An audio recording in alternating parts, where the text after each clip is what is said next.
Facebook. We are connecting to YouTube. It's going to take a second, I think. Sending data.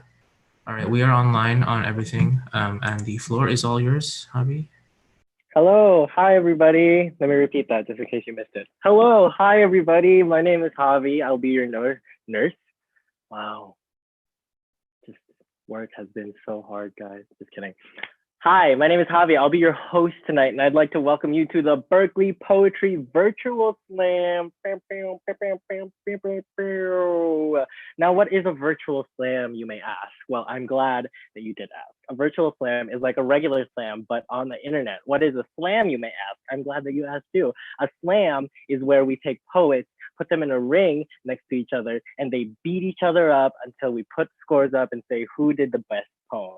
Except instead of physically doing it, they do it with their emotions. And instead of actually touching each other, they social distance and just yell really loud that they feel things and things are wrong in life.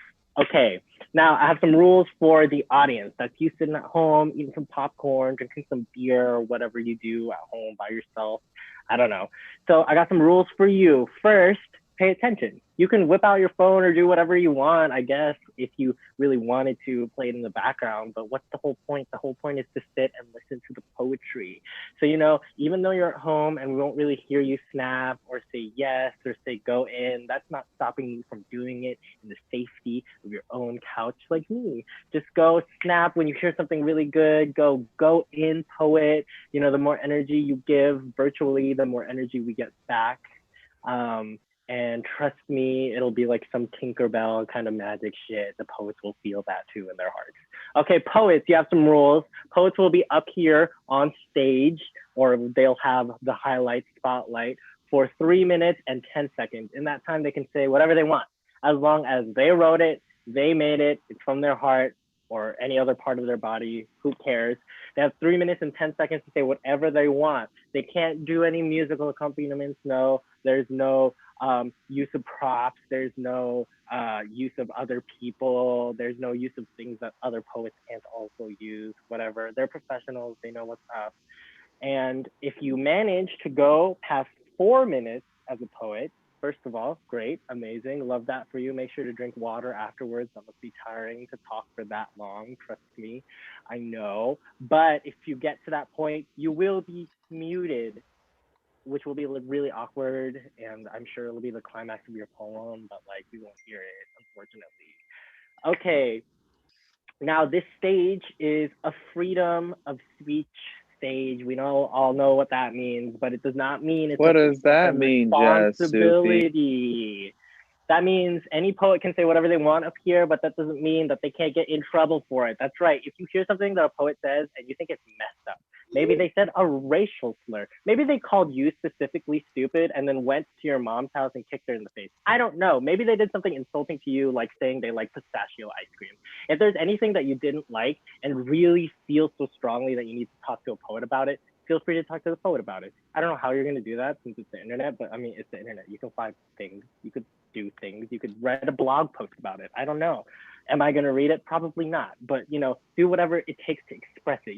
If you really didn't like a poem, write a poem about it and come back next week and do it. That would be fair. Okay, now I have some rules for the judges. Now, judges will be scoring each poem from a scale of 0.0 to 10.0. 0.0 meaning it's so bad. That's it. It's just bad. It's not even a bad poem. It's just like bad. In seventh grade when people would say like, oh, if you looked up the word stupid in the dictionary, it'd be a picture of your mom. It's like that, except in poem form. It's so horrible. You wish you didn't even know how to read or didn't even know how to score poems. That's how bad it is. Now, a 10.0 is that exact opposite. It was amazing. It taught you how to read. You somehow know how to look into every dictionary and find the word that you need. It's amazing. It's everything that you could ever want and more. It's like if the quarantine ended and it never even happened in the first place. Or, maybe if you're thriving in the quarantine, it's like you're thriving, but you don't have to actually stay at home all the time, unless that's for you. I don't know. A 10 and a 0 don't come often. So be very scarce and fair with it, judges. Okay. Now, judges, the most important rule for you is to stay consistent. That means throughout the night, You might want to score higher because the poets at the end seem fiercer and like they seem like they're spitting better words and all that stuff. But maybe that's just you sweating. Maybe that's just you not drinking enough water. Maybe that's you drinking a little too much beer. I don't know. Just try to be as fair as possible. If the end poets happen to be better, then score them better. I'm not going to ask you to show your work. To be honest, you could give all of them a 0. I don't know. I don't care. Don't do that. Okay, so I got some rules for the poets, for the judges, for the audience. Now we are ready to start the show. Okay, our poets tonight will be going up in this order. First up, we have Colin, then Reggie, then D Soul, then Bambi, then Clelia, then Ashia Ajani, and then Chardonnay. Give it up for each poet coming up tonight. I'm leaving room for y'all to cheer because I know everyone loves to cheer. Okay, so on deck, that means coming up next, we have Colin. But first, before we can start any good show, we need a sacrifice. We need a calibrator. We need a poet who's going up tonight, not for the points, not for the money, but just because they love the poetry so much that it's just gonna break out of them if they don't do it, or because I asked them. I don't know. Either one, you can figure out what the reason is. They're called a sacrificial poet, and they're gonna go first. So on deck, we have Colin, but coming up to the stage, give it up for our first poet of the night, Tino.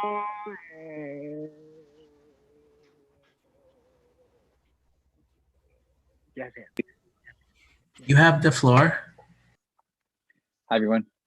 Can y'all hear me? Yes, we can hear you. Hey.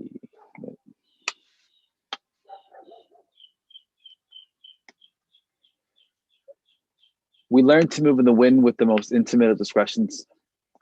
Migrate to the rhythm of old cumbia steps of an early October. Feed our bellies with flower pollen and wait for the right seasons for us to repopulate. One of the first words that I ever learned in Spanish is mariposa. I remember falling in love with the way freedom flew with every pronounced syllable and wanting to surrender to the desire, becoming one with the air. 2, I've seen my parents transform their limbs into wings and transcend the US-Mexican border more times than I can count with my hands. Seen the turtle keep afloat.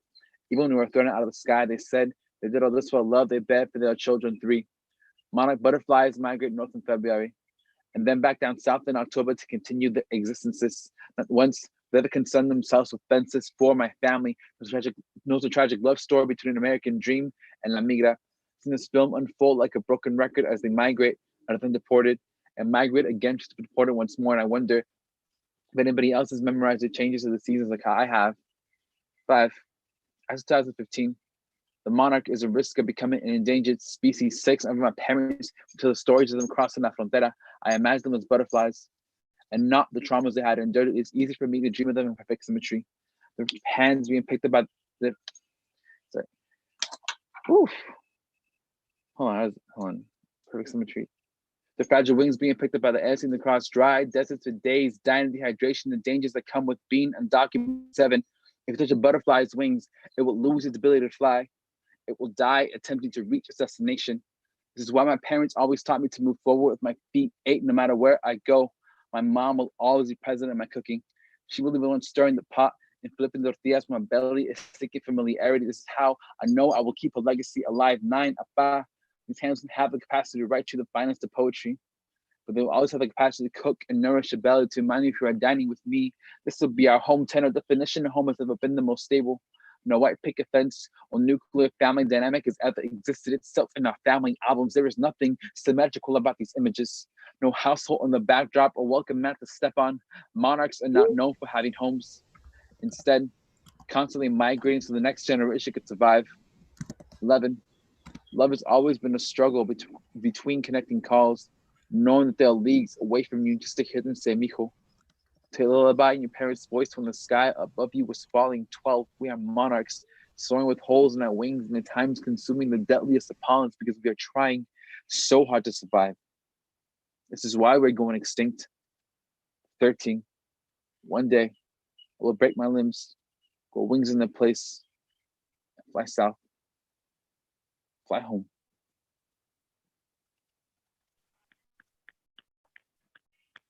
Give it up for our first poet, Judges, give me your scores, please. Judges, give me your scores. Okay. So tonight we have special judging system. A couple of our judges are going to be giving their scores privately, but I will say 3 of our judges scores out loud. Ooh, mystery. Ooh, fill in the blank. Ooh, math. Ooh, oh my gosh, pre-algebra. Oh my gosh. Okay, let's not get on the negative.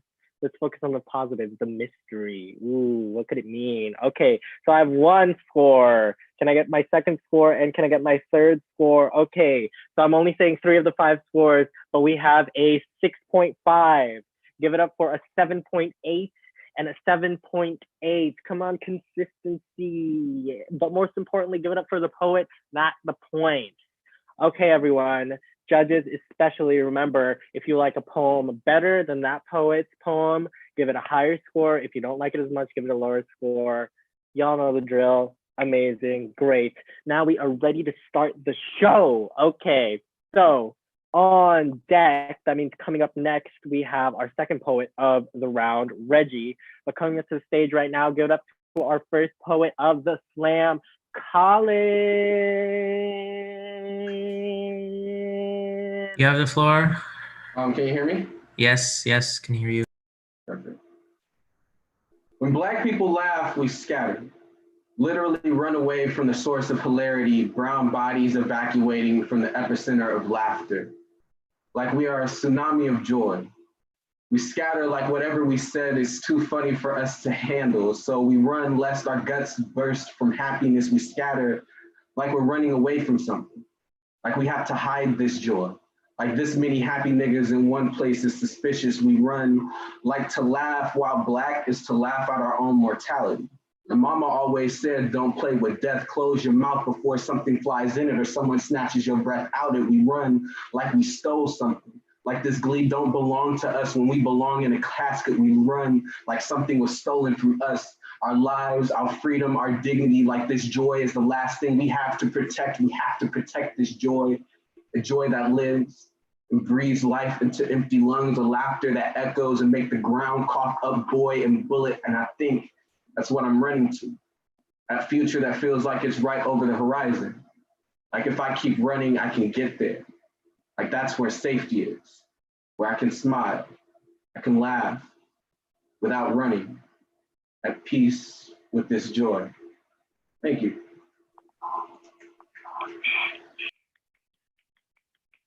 Give it up for Colin. Judges, can I get your scores, please? Judges, also secret judges, send your scores in. Okay, I have 1 score out of the 3. 1, I got 2, I got 3. Okay, we got a 7.0, goes up to an 8.0 and an 8.4. Give it up for the poet, not the point. It's pretty hard to dance on a couch. I mean, I'm sure it's easy to dance on the couch. I just have not drank enough. So right now I'm going to keep it contained in this little screen. But then who knows, maybe later it'll be fierce. Okay, so on deck we have G Soul. But coming to the stage, give it up for our 2nd poet, Reggie. You have the floor. Can you hear me? Yes, we can hear you. Great. The Black body knows how the back will break and still try to bend for white America, how to snap itself into a crackling hymn, how to unravel into blood-nectared devotional. In short, the Black body knows how to decay beautifully in its best clothes and the trace of its last smile still gliding across its lips. The Black body is a quiet prayer, is a whisper of the wind to a vengeful God, a silent plea to the loudest bullet. The bullet knows the blood knows the splash of itself against the concrete knows the soft caress of a Black body against the sidewalk knows that this country will wash away the evidence of murder by the morning, knows the blood will nourish the weeds growing from the cracks of its skin. The weeds will bloom the biggest flowers, every dandelion a quiet memorial for all the Black boys forgotten on the asphalt. Yellow suns rising as a mother's son is set into a grave. The Black body has always been dirt before it is flesh, is dust before it is bone, becomes a burial, becomes the funeral, becomes the dying before it even has the chance to live. And I wonder, how many corpses do I know by name? How many cemeteries hold my childhood friends? We know death so well we call it by a different name, a passing, a homegoing, a bloody sunset painting the sky into a scarlet wound. Niggas know death like they know our cousins. I imagine it chasing the street lights at dusk as we run home to the safety of our mothers and the ass whooping she would bring if any of her babies dared tempt the monsters hiding behind the shadows, and how she warns us of all the Black kids that didn't make it inside before the night did, and how death will try to break down the door if we don't let it in. She tells us never to answer the door, like she never answers the house phone for fear of the bad news it will bring, for fear that the next time she'll see her baby is in his Sunday best will be in the casket. And it is sickening to think about how much of our breath this country is willing to steal from us. How they will sing so beautifully at the funeral, but forget our names by the next year. By the time the flowers fall on our graves, a Black boy dies and a petaled rock grows in his place. White people will stop and admire the roses, but forget the blood that stains them red. You know, I could die tonight, and they would pull a bouquet from my twisted spine in the morning. They'd say, damn, what a shame Reggie is gone. But did you see the way the garden bloomed when they planted it over the bones?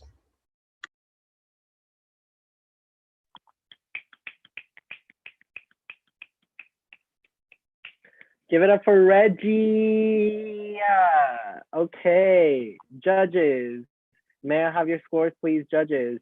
I have 1 score. Can I get a second score? I got 2 scores and 3 scores. Okay, our analog scores, we have a low of an 8.4, goes up to an 8.7, goes up to a 9. Give it up for the poet, not the points.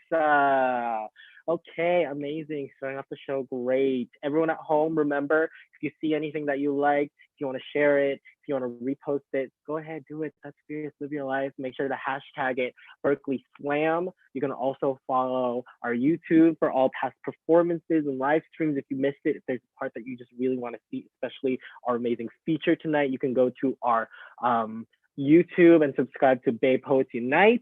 Okay. On deck, means coming up next. I'm going to repeat that so that everyone remembers. On deck, we have Bambi, but coming to the stage, give it up for Jisoo.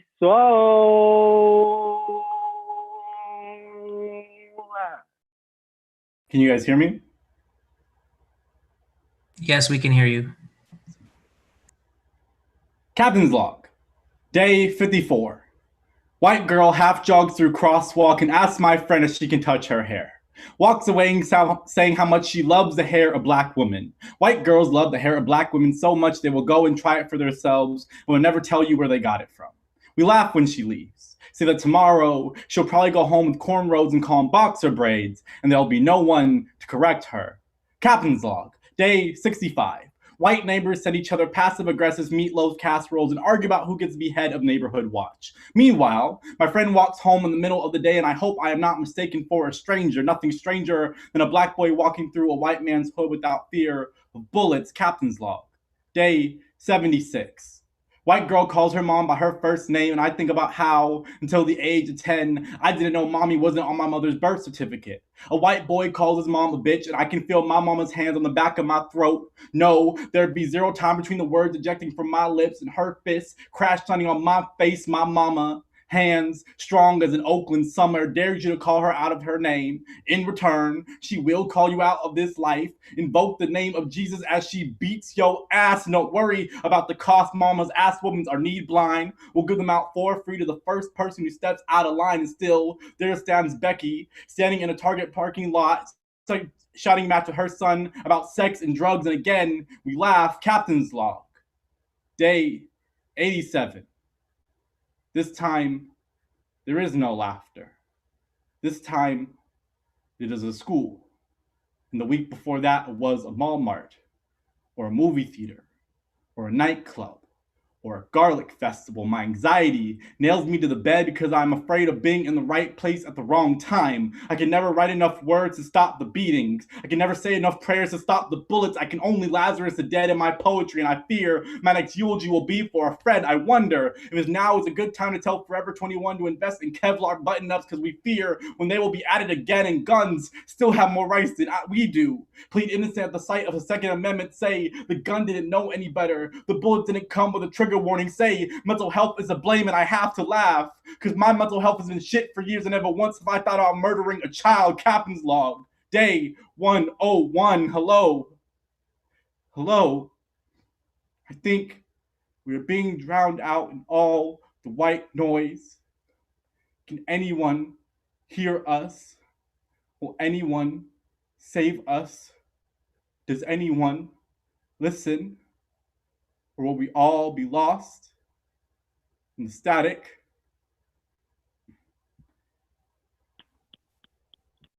Give it up for the poet.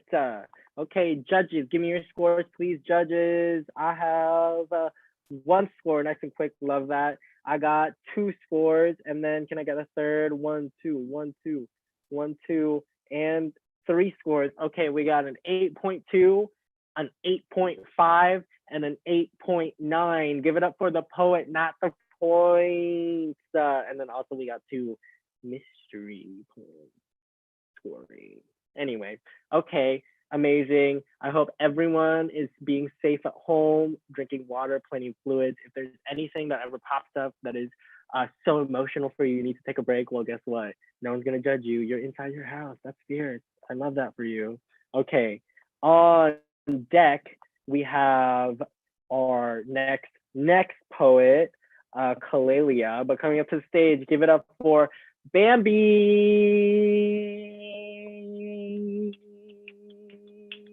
Oh, wait. It's just, I think we got some technical difficulties. Okay. So on deck, we have,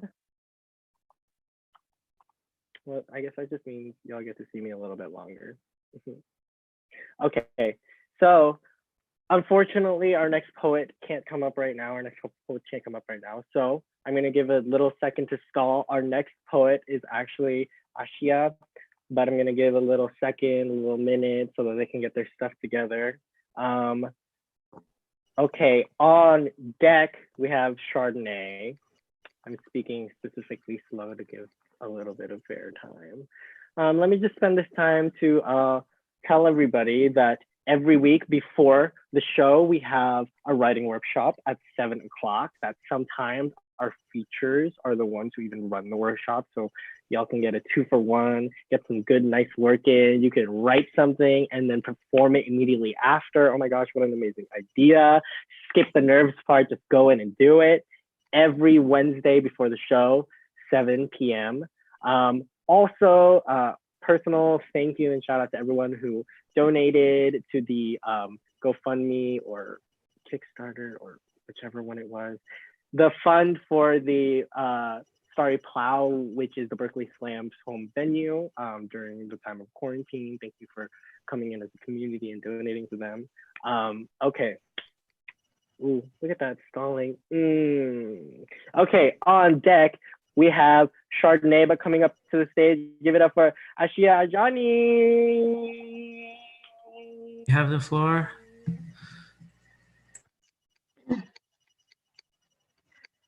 Of course, my love. This will not be simple. Nothing about my blood returns to calm even after the storm has completed its work. So believe me when I tell you that this fury is well earned.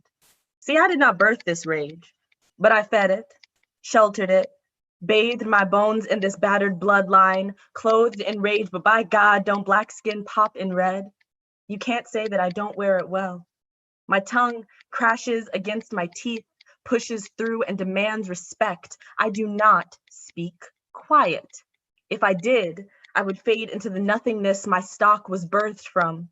The creation story of Black rage was carried in these bloated vessels across the Atlantic.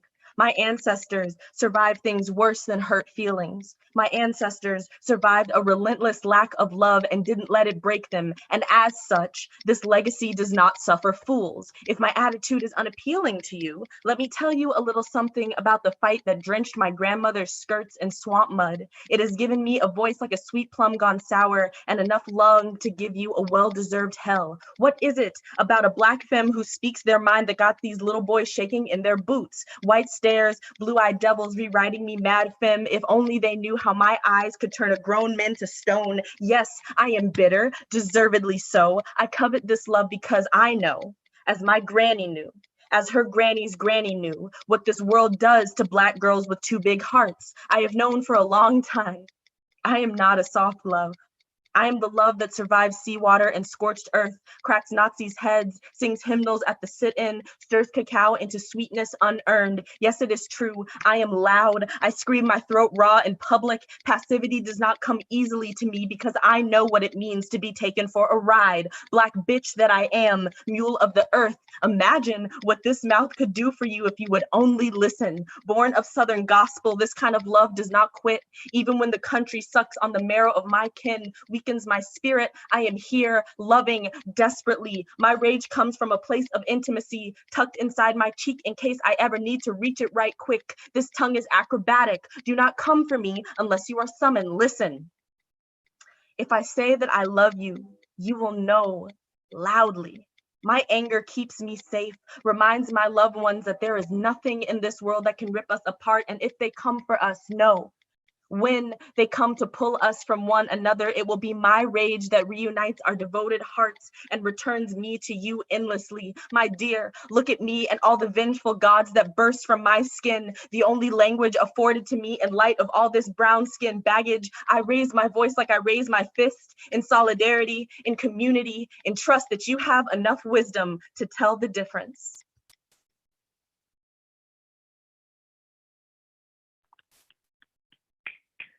Give it up for the poet.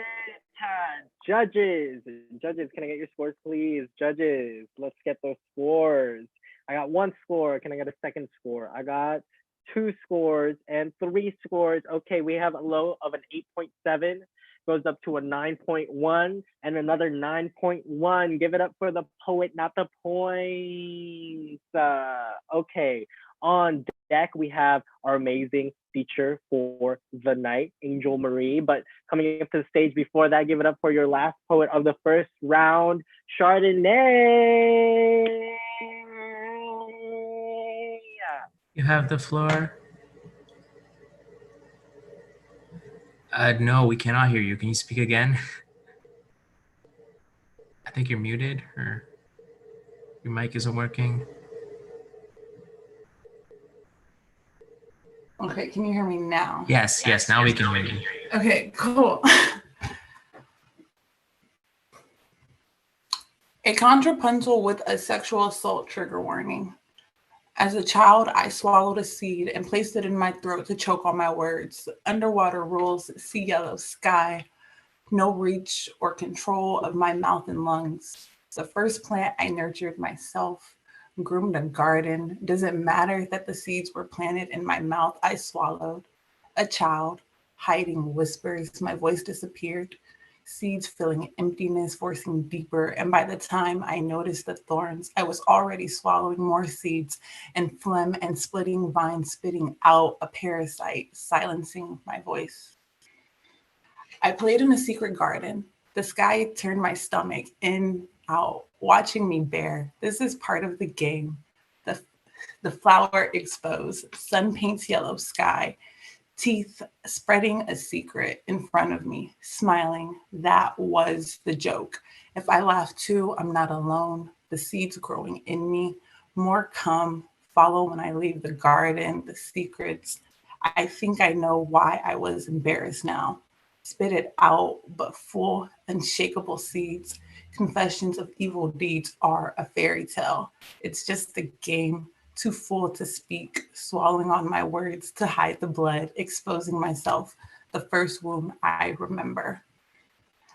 As a child, I played in a secret garden. I swallowed a seed and the sky turned my stomach, planted it in my throat, in out, watching me bear. This is to choke on my words, part of the game. Underwater rules, see the flower exposed, sun paints yellow sky, no reach or control of teeth spreading a secret, my mouth and lungs in front of me smiling. That was the truth.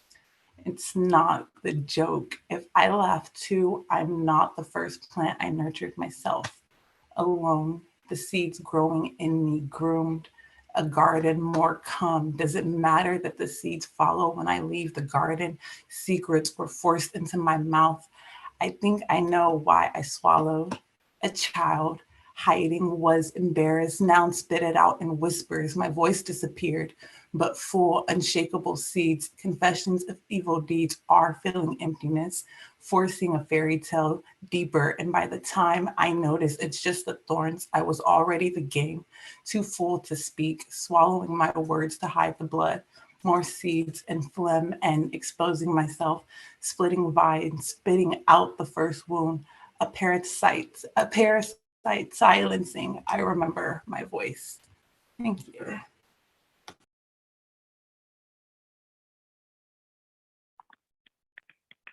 Give it up for the poet. Okay, judges, can I get your scores, please? Judges, scores, please. Okay, I got one score. Can I get a second score? 1, 1, 1. Can I get my second score? 2 scores. And can I get a third? 1, 2, and 3 scores. Okay, from low to high, we have an 8.5, goes up to an 8.6, and an 8.8. Give it up for the poet, not the points. Okay, on deck, we have a little break, but before that, y'all are in for a treat. Our amazing feature tonight, Angel Marie. Oh, okay, this is when I ask everyone in the Zoom meeting, the poets in the Zoom meeting, to unmute yourselves, just so y'all can snap and say go in, because I'm gonna read this bio like it is the fiercest slam poem, because it is pretty fierce. I read it ahead of time, and whew, there are some cadences in here. There are some really banger lines in here. Okay, so Angel Marie is a writer and producer from Chicago, Illinois, working towards her BA in African and African American Studies at Stanford University. Ooh, her poetry centers on issues of race, identity, sexuality, and belonging. She is the self-published author of the 2017 YA bestseller To Be Seen. She is a 2-time Cup Seat finalist, an awarded filmmaker, and co-founder of the independent record label Esoteric Creations. Her poetry can be found in Mint magazine and Feminist Narrative zine. It is important that her work is dedicated to elevating our collective consciousness by engaging healing the intergenerational wounds inflicted upon Black queer women. Okay, let's take a second to let that seep in, because I'm going to repeat it. Okay, dedicated to elevating our collective consciousness by engaging healing the intergenerational wounds inflicted upon Black queer women. Okay, work. Angel Marie is currently working on her animation skills, curating content on her website, esocollective.com. Without further ado, everyone, please welcome to the stage our feature for tonight, Angel Marie. Thank you all so much. I appreciate you. I appreciate Berkeley Slam for having me. Yeah, I'm excited to share some work with y'all. I'm putting together my first ever poetry collection called Neverland. And so I'm just going to share a couple poems from there with y'all. When I was making it, I realized how much I was sort of meditating on ideas of home and belonging. So I guess my bio is pretty fitting because you're going to get a lot of that. So the first poem I'm going to share with y'all is called Smoking an Eighth in a Honda Fit.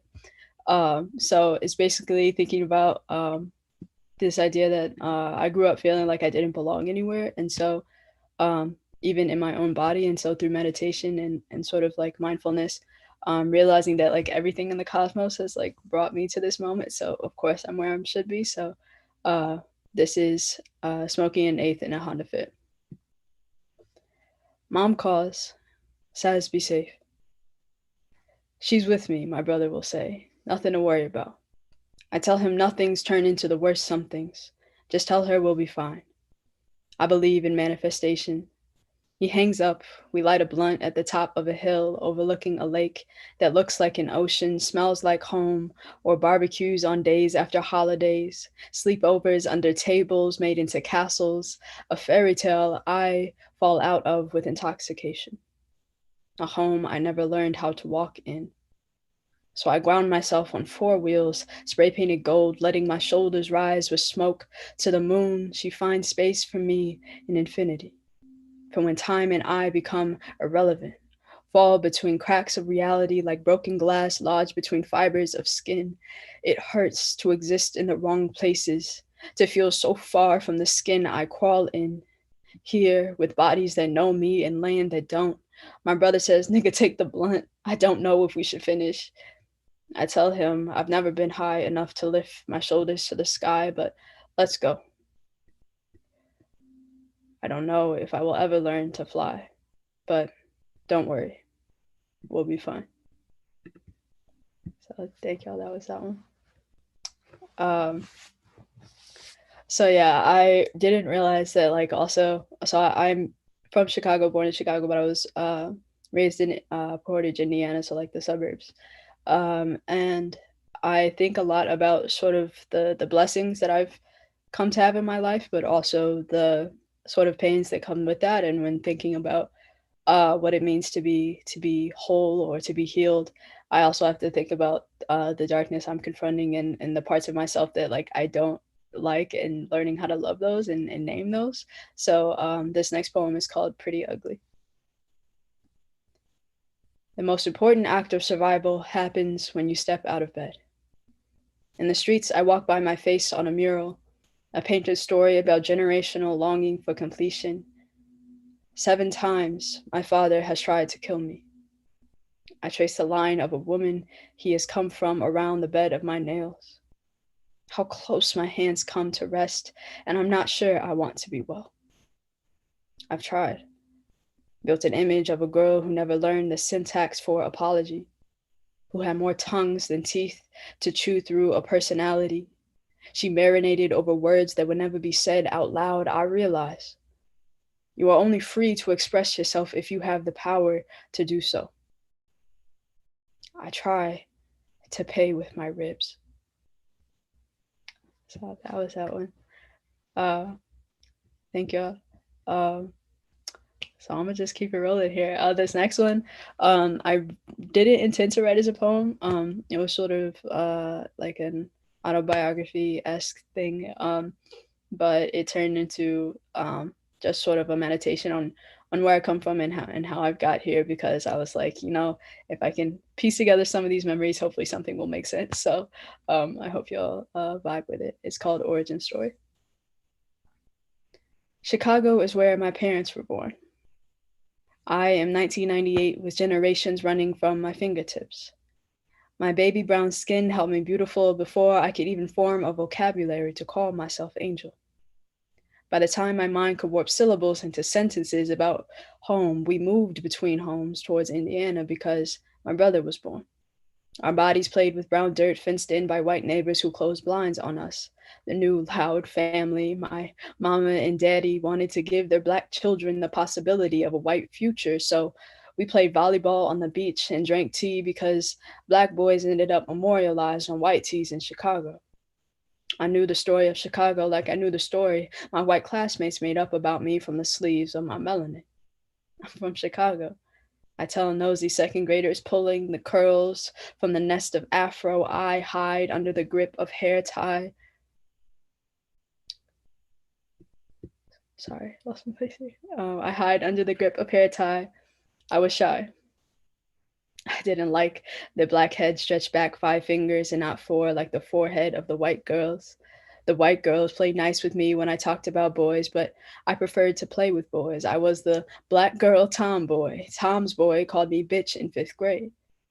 Mom and dad came to school. I replayed the reason why we moved in my head, thought if I made friends with the white kids, I'd fit in, and I did. Eventually, I was a fly on a wall and thought that meant I occupied equal space in the room. All it took was not to be that Black girl in the room. I didn't know what Black meant when the white girl said it. I knew Black meant loud music and good food at the cookout. I knew Black was the president. Daddy told me Black killed Black on the corner of 63rd Street again. Mama told me Black means random acts of violence. Be careful. I knew I was Black. Keep my hands on the dashboard. If the police pulled me over, I didn't choose when I was colored or not. But I know the action wasn't mine, and it certainly wasn't theirs to make, so I started to make my way at the age of 16 about the person I wanted to be. Starting with skin that coated me before I could breathe, I knew Black had to mean something about destiny. I went from fitting in white spaces to imagining myself in a better one. In my vision, Black means what it means, and we are free to breathe, not because it is our right, simply because there is enough love to do so. I found my smiles in the smiles of other angels who had fallen from normal. We Black girls who like girls and boys and hoods and candy. We forgotten ones haven't forgotten how the world has treated us. Chicago greeted us like home, even though my parents have only come to know this place is dangerous and I have run towards it. I march forward at pride and solidarity with the minds that are still kissing, laughing, and loving, knowing that social constructions of normality are colonial projects, and we are decolonizing our minds. Together, I start to find my identity. When I step into the world, I know my race speaks before ears wait to hear my words introduce myself. I know when I sit next to the only other Black person in the room, our race engages in a conversation older than the Nile. I am ever aware of my body in a room. When I stand alone at a party and see another girl alone against a wall pushing away a drunk frat boy, I have to know that we are not always safe. I hope her safely away and stand with her until her friends arrive. When no one was there to stand with my cousin when she needed them too, I think about everyone who looks like me and has harm done to them. I think about the harm that has been done to me. I think about the harm I have done to others. I think about identity. If identity in a system of hierarchy is a target, then hate surely must be the arrow. I don't know if man will ever lose the desire to capitalize on the hunt. But I do know where I come from. I know I am a Black, queer woman. I know I have the privilege of a home and food and love that other children are too early deprived of. More painfully, I know there are people who do not know these things, or themselves. For us, war on. There you go.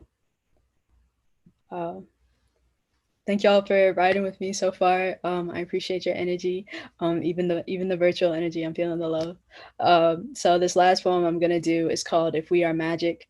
If y'all wanna reach me, you can see my social media handle over my name at eso.angel. I appreciate y'all so very much, and I've loved all your work, and thank you for sharing your stories. So this is "If We Are Magic." If we are magic, then we must be made from the madness of ashes left to ruin each other in dark patches of the ghetto. We settle on hot blocks with sorcerer cold bones and know sometimes you need a spell like you need a prayer to resurrect hope. Black women like Black witches holding what's left of our people to our chest, we breathe air to manifest a remedy for healing. Healing is not supernatural, but convince a Black woman she is unworthy of its touch, and she will surely call it an illusion. Call it sleight of hand, that we reach into the dirt and pull up a lineage of power, this burial, a ceremony where our loved ones come back. Brown skin spin me in Black woman's limbs to dance a smile back onto a generation of long faces and wrong places and racists whose gravest mistake was thinking Black woman ain't got an army of witches under a religion of cocoa butter, box braids, and Sundays with that pastor who always seems to have the Holy Ghost. Don't be surprised that most of us know ghosts. We know tricks that turn brown boys looking for treats into martyrs on white tees. Just because pages are torn from our generation doesn't mean their magic can't be rebirthed in the belly of my first love. First, I must love. See unwritten forgiveness in the brown oak eyes of a sunny disposition. Let her hands intertwined with mine combine every combination of earth tones to the frequency of our history. Call forth every shade of ancestor when she says my name. Beg her to say it again and again and again, because no matter how many times she says it, there will always be people who don't believe in our magic. The ceremony of this love is a picnic underneath a tree where our dreams are the only things hanging above us. Maybe we'll be sipping tea or playing with leaves or just being happy the way I know she'll make me happy. I know Black women love with every bone in her body, so when I hold her body to my chest, I know how much breath is given to women without tongues. Women who've been wronged and robbed of the right to their bodies. We have the right to our bodies, our stories. Our magic is the darkest art in the universe. We've been outlawed since before law saw us human, so why should we be surprised that eyes demonize a Black woman loving another Black woman? This is just how I spell forgiveness to myself. How I resurrect every single limb that has been made phantom. I want to give her my limbs to kiss, because only Black women know the parts of ourselves that have been without warmth, but know the fire of sin. I love her again and again, because if care is a ritual, then I want to practice on her, practice on me, practice letting love be alchemy. Thank you so much. Give it up to our feature, Angel Marie. Pew, pew, Yes. pew, pew, pew, pew, pew, pew, pew. Wow, amazing. Ooh, Bra, bra, bra. the actor, that amazing feature. I need a break. Ugh. Okay, everyone remember to support Angel Marie's next work. Go to her website, esocollective.com. Link up, figure out when we can get all those nice words on paper or digitally if you want to help the environment. I don't know. Okay, amazing. Everyone, I think we need a little 10-minute break to decompress, to take a minute to breathe. Okay. So right now, I'll see you guys at 9:16. We're trying to do 9:15, but it's okay. We're fashionably late. Okay. Everyone, go drink some water, get another drink, scream, yell, as long as it's, you don't disturb your neighbors, or fuck them, disturb them. I don't know. Just take that those 10 minutes to decompress, and I'll see you back here for the second round to see who wins this money. The stream will not be stopping, so if you keep yourself unmuted and scream, everyone will hear you. Just do it far enough mind. away from your That was me. mic that it sounds accidental, but then you're like really planning it, just like screaming in the background. We can also collectively scream.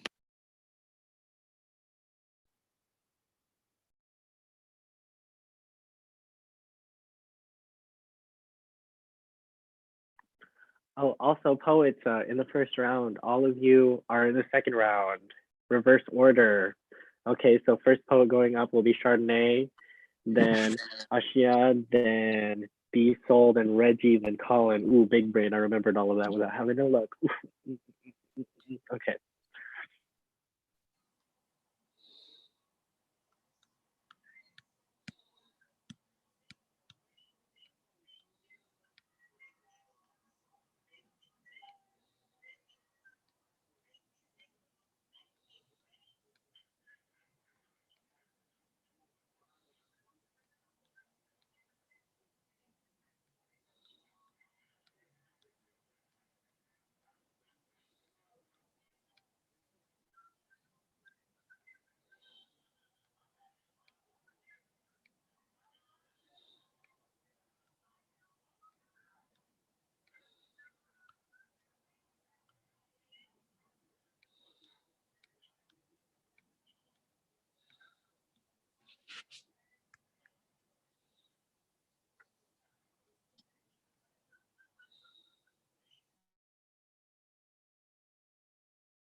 Okay, everybody, are people back? Are poets back?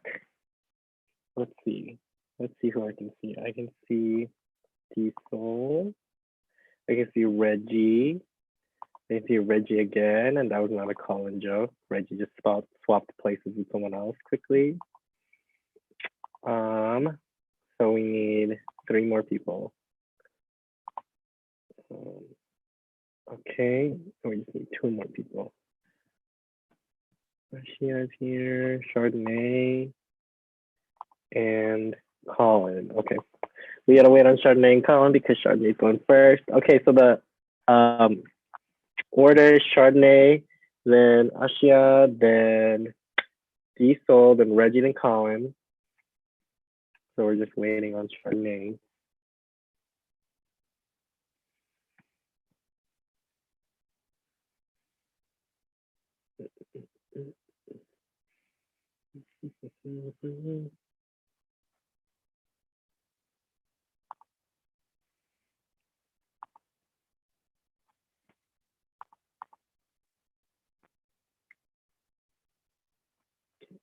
Just gotta wait for them.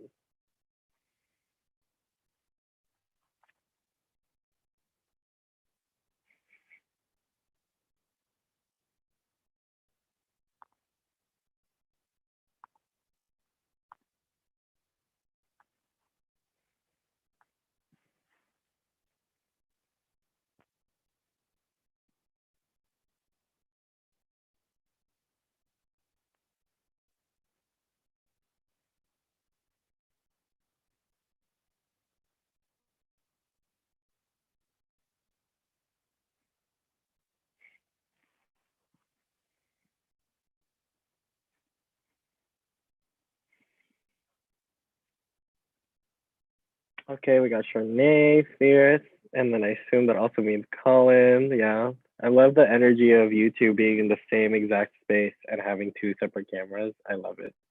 It's fierce. Ooh, behind the scenes for anyone who heard that. Okay. Okay, everyone. Is everyone here? Yes, great. Okay, hi, everybody. Welcome back to the Berkeley Poetry Virtual Slam Round 2. Okay, so luckily we are able to have all of our first round poets go in the second round. They're going to be reverse order. The highest scoring poets of the night will be winning money, but I'll come back to that later. So the poets will be going in this order. First we have Chardonnay. Then we have Ashia. Ooh, yee. Then we got D-Soul. Oh my gosh, wow. Then we got Reggie. Wow, woo. Then we got Colin. Boo. Just kidding, just kidding. Woo. Ooh, you didn't expect that, did you? Ooh. Okay, just kidding. All fun here. And okay, so on deck, we have our first poet of the second round, Chardonnay. But before we can start it off, we need another sacrifice. Oh, what?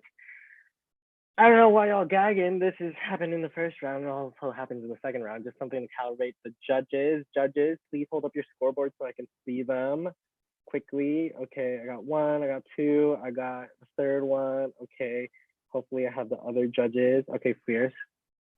So on deck, we have Chardonnay, but coming to the stage, give it up for your sacrificial poet, Javi.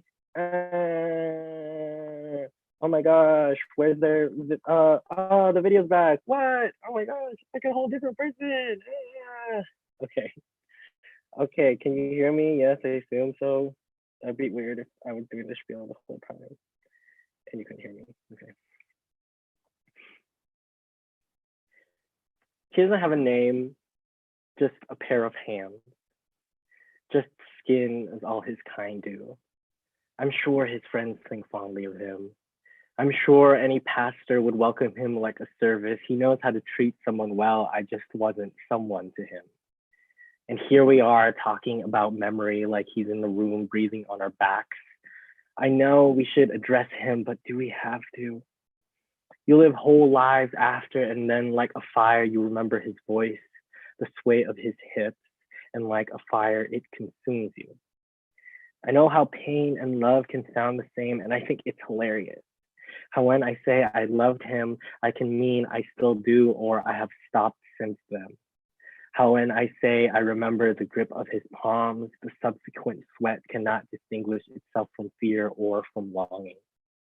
I know my father's laughing, knowing what he knows about boys and their affinity to turn into men with teeth. The only thing I learned from him was that you don't need to slam the brakes if you want to slow down. You just need to take your foot off the pedal. I wish I had understood sooner. But he was yelling, and I only had my permit. And I think we forget to listen sometimes. He was a good man to the ones he was good to, but Lord, if he wasn't blessed with a loud voice and hot palms. If only anger wasn't passed down like crooked teeth and diabetes. If only memories didn't cause cavities. I know blood tastes like metal because of the iron, but I think it's my great-grandfather coming back to remind me that liquor is just another thing's blood. If queerness were a curse, I think it would be in the same way a promise is. Oh, how I was so naive to think that the love or its lack of it would kill me. Foot on gas and room spinning, I'm sure I was the most me when I was fucked or fucked up. And I can give him at least that. Credit for a good time. But how could I forget my mother and her no, please you eat first. Love can be a transfer of fluids, both in the oddly sexual way it sounds and in the way a mother is only a mother when she sheds a part of herself to keep the others alive. How long have I been sloughing off to keep you full? What if I never slowed down? What if I slam on the brakes so hard I fly out the windshield? If God had any say in it, he'd make sure I don't keep chipping my teeth and looking at the space there, but aren't I the sugar on my lips and the rotting of its stain? Did I not, despite me or because of me, get here anyway? If there is a God, then let it be in my mother's hands, the one she sawed off for me. Let it be keeping warm and calling back. If I may be a God of me for once, let me be loving without it souring in my belly. The only gurgle, not from hunger, but from having too much. If I floor it and smash my teeth, at least I'll still be smiling. Thank you. Give it up for the poet. Oh my gosh, who was that? I don't even know who that fucker was. Ooh, judges, can I get your scores, please? Judges. I got 1 score. I got 2 scores. Can I get a 3rd score? 3 scores. Okay, from a low to a high, let them know. We got a 6.7. We got, can I see the scores again? And then we go up to an 8.7 and a 9.0. Give it up for the poet, not the point. Okay, on deck, we got the second poet of the second round. This is the money round. This is where we figure out who gets first, second, third, 50, 30, 20 bucks. Ooh, what? Big math? Don't worry, we'll do the math for you. Okay, on deck, we have Ashia, but coming to the stage, give it up for Chardonnay.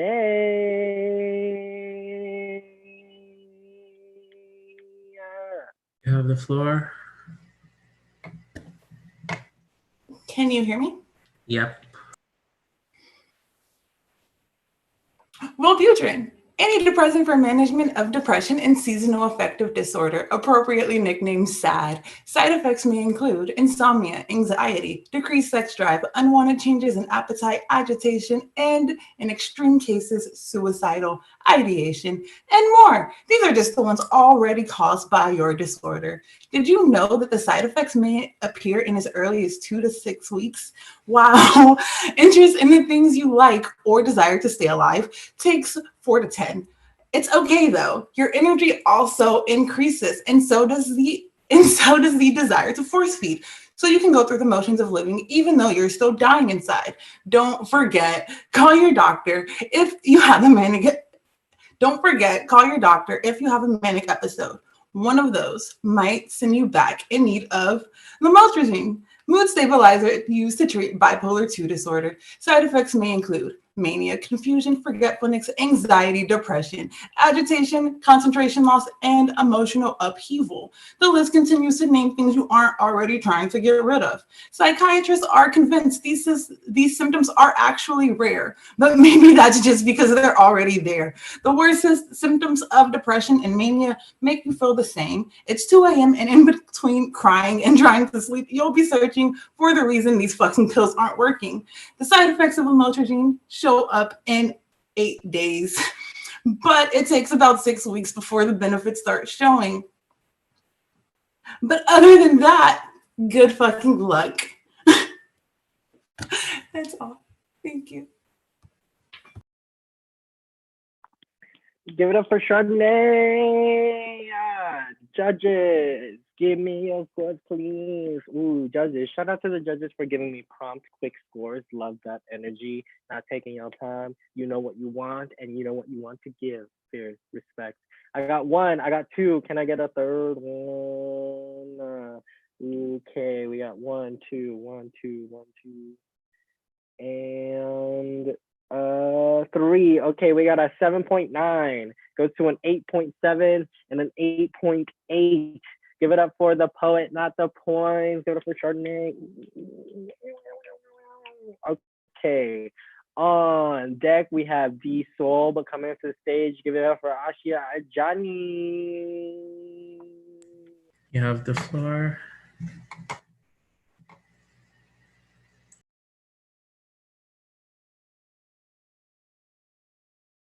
I didn't intentionally spurn the forest.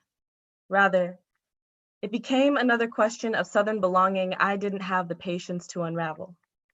Must have been when the little white kids next door asked if we wanted to play cowboys and Indians, and all I could think about was the split in my conquered DNA that stood on both ends of the chastening rod. Or maybe when a man held a shotgun to the back of my mentor's head while we were out in the field, asked, "Whose land you think you on, boy?" Neither of ours. We just learned to love it because it was the only thing that granted us some semblance of peace. My mentor says he has encountered poisonous snakes in the Panamanian jungle, and this scared him less than doing research in the deep south. Snakes are usually more frightened by you than you are of them. Same goes for white folks, but Lord, how I prefer a fang to those trigger fingers. I didn't intentionally spurn the darkness until they claimed ownership of that which once sheltered us. When all that was hunt and run soaked my endings in bloodlust through this violent cat and mouse condition, the inherent trickery of my blood begged me to stay grounded when all I could imagine was flight. The voices in these woodlands are alive and they carry a vengeance. And maybe this is why white people fear the dark and what it holds. We marvel at its ability to hold, call it semantics, a cultural linguistic loophole, our right to something. Abuela weaves together sweet tales about the backwoods that were once hers, long after the plantation manifestation made a mockery of her inheritance. The trees held their secrets with rope and flame, but I can't help but envision my abuela laughing, running not from any one thing, but towards the witching hour our foremothers once found refuge in. Mississippi is a graveyard of all my kin's wildest ambitions. We played pretended Americanness until it felt real enough to sink into, until it didn't defend us from the light, until the superfund affliction reminded us of the well-earned savagery in our marrow. I flee from what my ancients trusted, and isn't that the most heart-wrenching betrayal of my blood? To deny myself access to the blackest parts of this earth.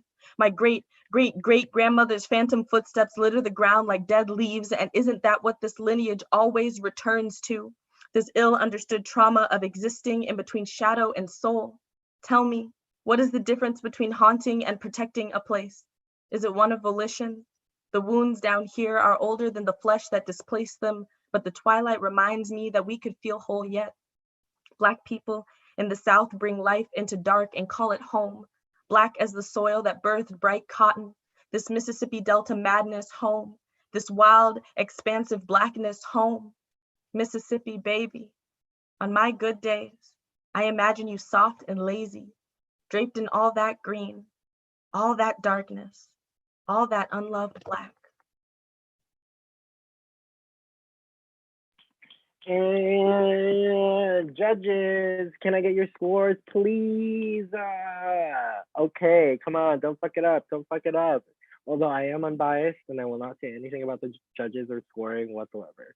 Okay, we got some, okay, unbiased, okay, because we got a low of a 9 and then a 9 and then a 9.1, which are scores. Unbiased, those are scores. Okay, give it up for the poet, not the points. On deck, we have Reggie, but coming up to the stage, give it up for our next poet, D Sola. You have the floor.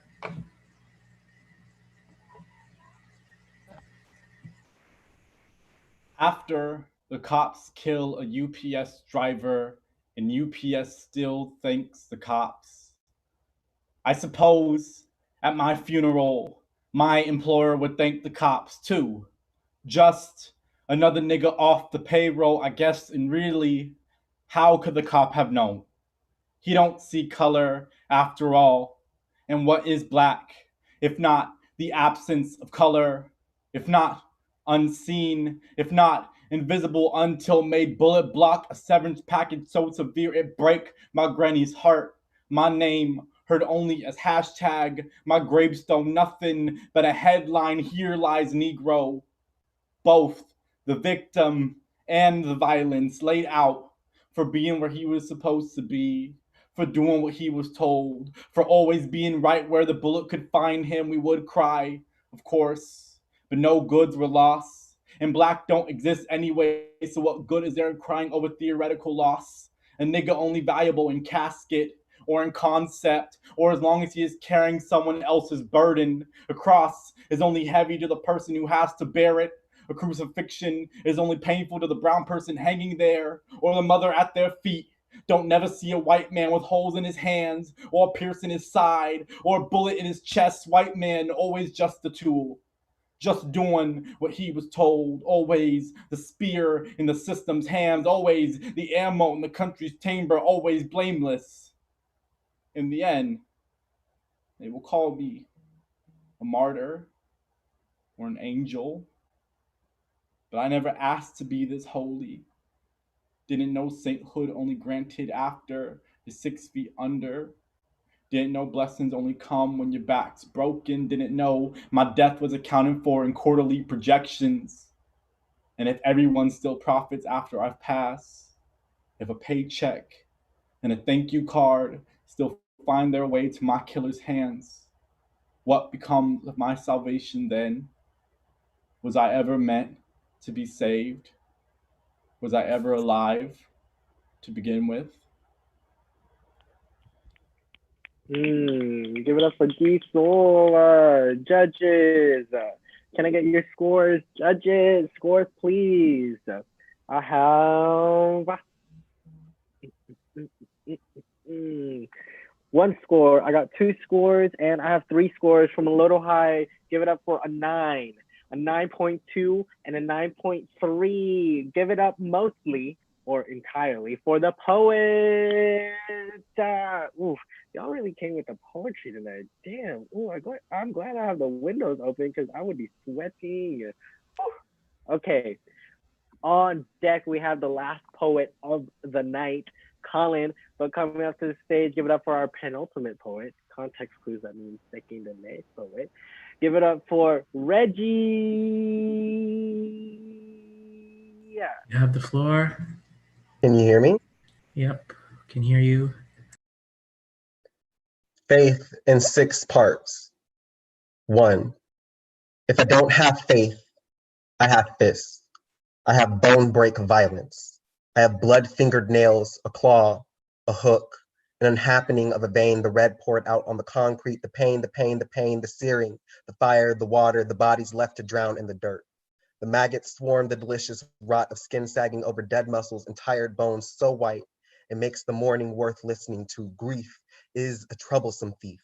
I cry over my own corpse. I cry for the body next to it. I cry for the dirt and all the death it carries, for all the ghosts surrounded by their own unmaking, for all the black boys surrounded by a familiar haunting, for all the blood that knows the blade that spilled it too. If black boys are not magic, why are we so good at disappearing? I believe now, I really do. I think a part of me always has. I know that I will die before this trick is over. I'll fill with maggots before the curtains close, but damn, what a house the magician has made me. My home, made of cloth, wide brimmed and trimmed neat, big enough to fit any corpse he's left to rot in the dark. Listen here, children. The trick is simple. Close your eyes, count to 3, believe in something, in anything, as long as it's not me. 3. It does not take much to believe in something. This I know from experience. I think faith in this way is completely useless. It is easy to fall for any magician's trick, to see him pull a ghost from the hat and mistake it for a rabbit, a living thing.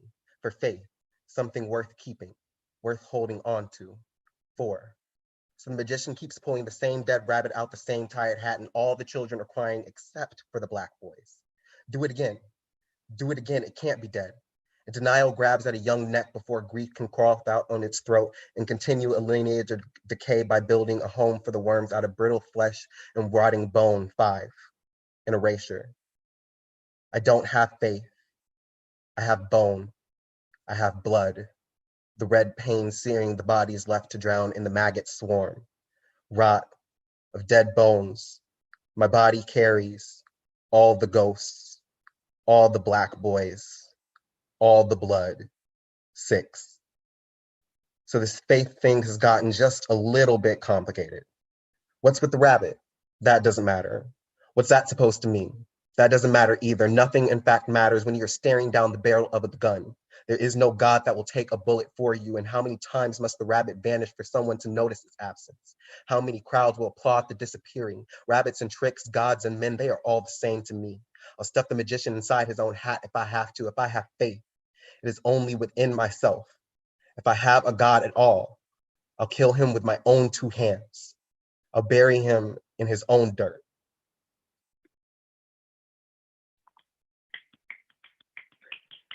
Give it up for the poet.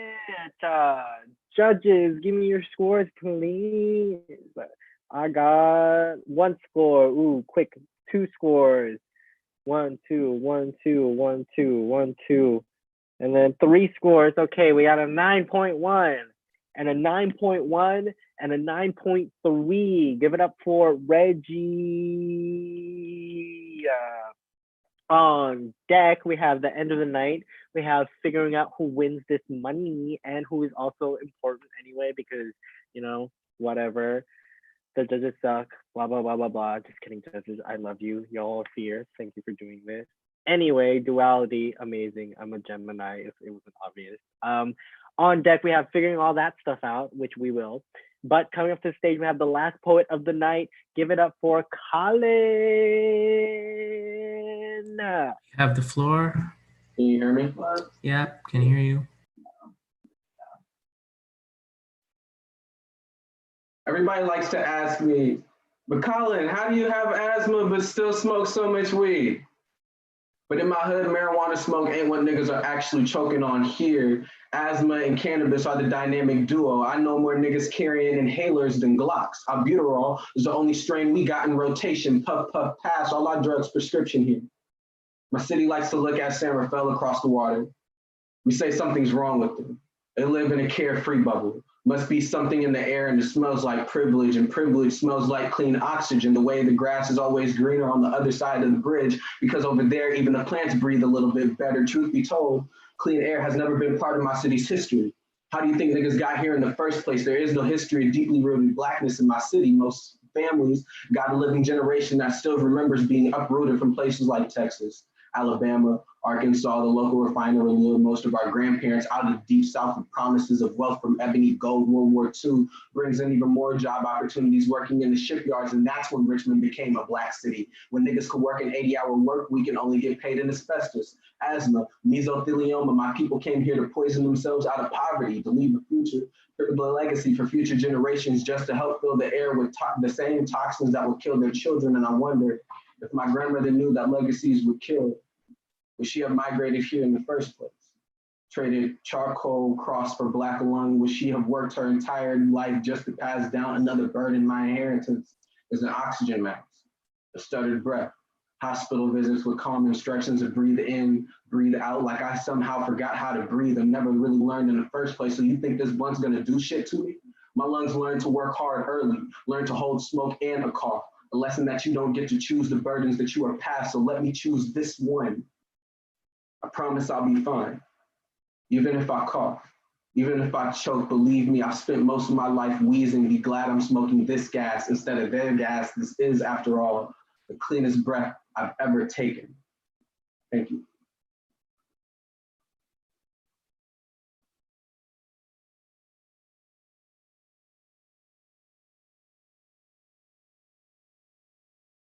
Pew, pew, pew, pew.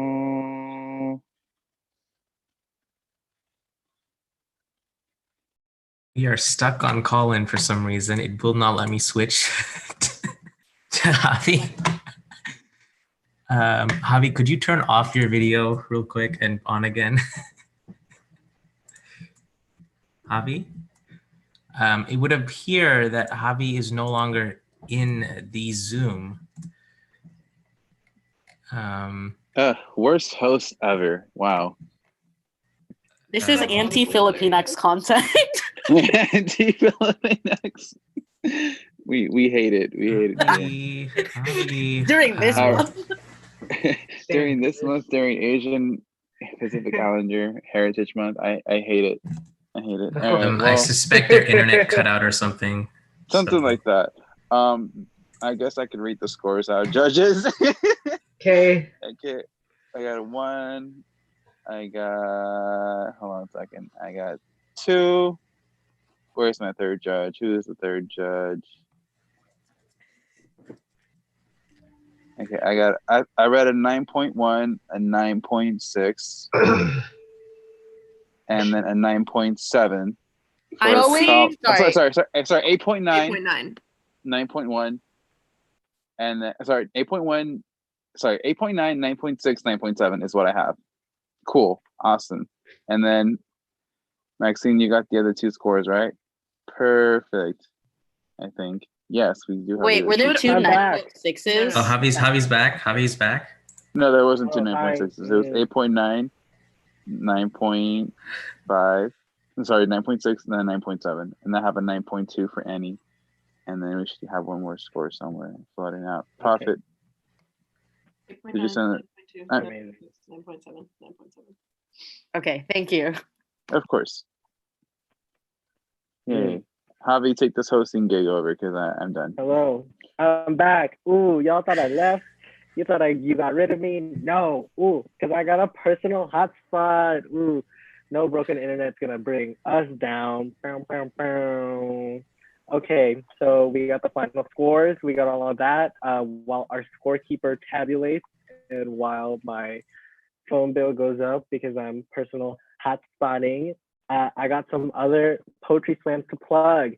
If y'all love the Berkeley Poetry Slam, boy, do I have some news for you. Ooh, Wednesdays are the only days that you can hear amazing poetry. You can also hear poetry on Mondays on Instagram Live at Legendary Collective for the Santa Cruz Word Church. Y'all don't even have to go all the way to Santa Cruz. What? Okay, and also you can go every third Tuesday at Lucas Tap Room. There'll be a show on the 19th, workshops on the 5th and 19th. You can learn more on the Instagram at Oakland Slam. It is, you guessed it, the Oakland Slam. What? Wow, what an amazing and very to the point handle. Here. Or you can go to the Rich Oak Alchemy Slam every first and third Saturday at the Allen Buford Center. Their Instagram Live is at Rich Oak Alchemy. Rich Oak? And then you can also see the Root Slam every third Friday at MLK Cafe. Hopefully we'll be back to normal and like be able to go outside without feeling like the world will collapse on us. Or, you know, if you're living with mental illness, that's just every single day, but at least you'll be able to go to McDonald's without fear that someone will cough you to death. Regardless. So this San Jose Slam is doing virtual slams now every second Sunday. Also San Jose Slam on Sundays. Second Sunday of the month, San Jose Slam. See, you guys can go to these slams without even having to drive there. Come on, carbon emission. I don't even know. And the Stanford Spoken Collective, I think, is doing something as well on Fridays. We do an open mic every Friday. Ooh, Stanford Collective open mic every Friday. Isn't Sam featuring this Friday? Sam Sachs? Yes, Sam Sachs is featuring this Friday, and then the week after that is Damani. Hey, that's Liddy. Ooh, okay. So long story short, you at home have no reason to not have poetry in your life all the time. I guess except the weekends, but you need a break to decompress, to sit in your backyard if you're lucky enough to have a backyard and just breathe. Okay, so I have our first, second, and third place So first place winning $50, second place winning $30, third place winning $20, fourth and fifth place winning our adoration and love regardless, because their poetry is fierce, and that's a lot of work to do all that poetry. Ooh, I just burped a little bit. See, bringing you in, showing you the vulnerability. Okay, let me pull up the scores. Let's see. Ska.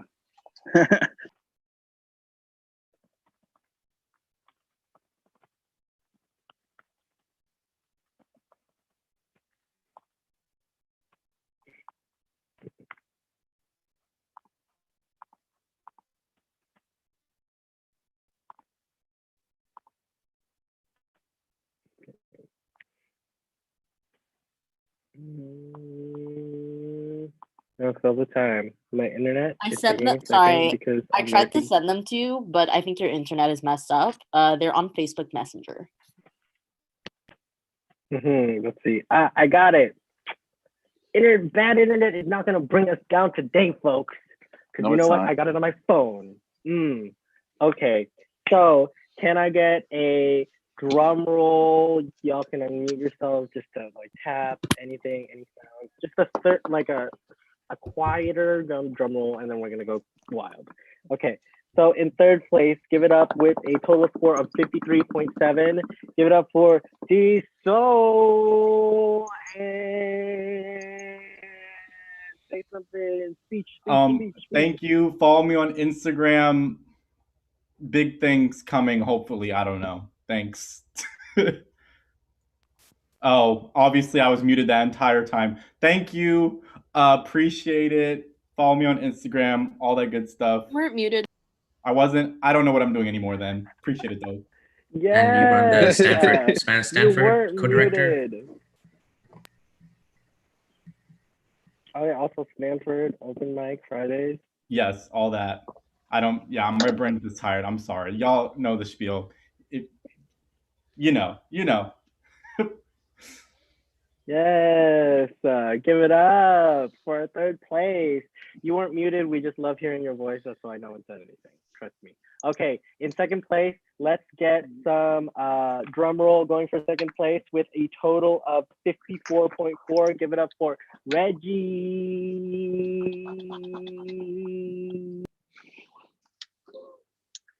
Long live. Thank you. Follow me on Instagram and Twitter at Reggie Poetry.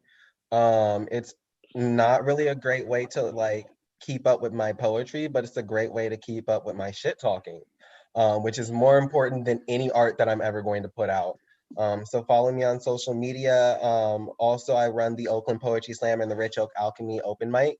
So follow us on Instagram, Rich Oak Alchemy and Oakland Slam. Check out our Instagram pages. We have information on how you can sign up for our next show. So if you want to be the next face on the stage, you should hit us up. When are the next shows? Our next shows are open mic through Instagram Live. Is going to be this Saturday on the Rich Oak Alchemy Instagram. And then we will be having a poetry slam that will be live streamed through the Oakland Slam Facebook on this upcoming Tuesday. And we have an amazing feature for both shows, local legend Joyce Lee. So you can hear Joyce Lee do poetry. If you haven't, I don't know what to say to you except for, get your head out from under a rock and get on Instagram and Facebook Live in the upcoming week to come see her. Give it up for Reggie. Okay, now everyone, the piece de resistance, the cherry on top, we're gonna figure out who won the big money first place with a total of 55.3. Give it up for our first place, Ashia Johnny. Yay! Woo! Thank you. Woo! This is This awesome. outfit. I'm a strawberry. Me being my normal. We love to see it. This was so awesome. This was such a black ass slam, and it was amazing listening to everybody just like spit their shit. It was awesome. Follow me on Insta, follow me on Twitter. Again, like kind of like with Reggie, not really a great way to follow up on my poetry, but a great way to see me just like, I don't know, be the weirdo that I am. And sometimes poetry, sometimes I announce shit that I'm doing. I am doing a reading actually next week. In addition to poetry, I also do creative nonfiction work. So I'm reading an essay next week. And yeah, just like hit me up on Insta or Twitter if you want like the link for that, because the link's mad long, so I won't like put it here. But thank y'all. Oh, is there anywhere so we awesome. can buy your work? Don't you have like a website or something? So I do have a website, but it's really janky. I'm not gonna like be giving it out like that because I have to keep my image up. But yeah, just follow me on Insta. That's honestly the best way. Yes, give it up for our poets tonight. Give it for Ashia. Give it up for Reggie. Give it up for D-Soul. Give it up for Chardonnay. Give it up for Colin. Give it up for our amazing teacher, Angel Marie. Give it up for every poet that has come up tonight. We will be back next Wednesday, same place online, same time, 8:15. And you can also come to our workshop at 7. Amazing Fish. I love all of you platonically, maybe romantically, if there's some people who I do love romantically watching. Anyway, go back home or be home, take your meds, eat some fruit, drink some water, tell your mom you love her if you have that relationship with your mom. Anyway, other than that, secrets out. I'm